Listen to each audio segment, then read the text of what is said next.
چربی اضافه گوشت رو جدا میکنیم.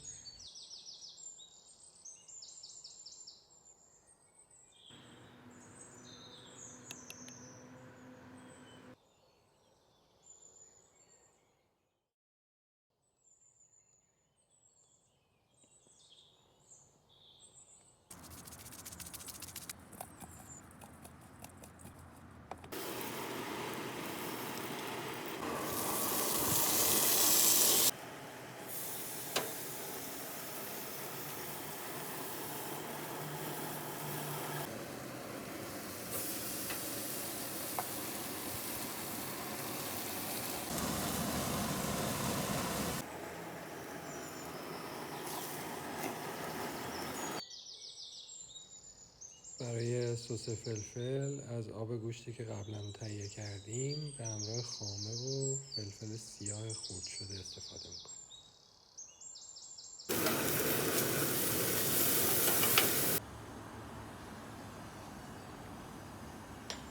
استیکمون آماده است، میذاریم که یه 2-3 دقیقه رست کنیم.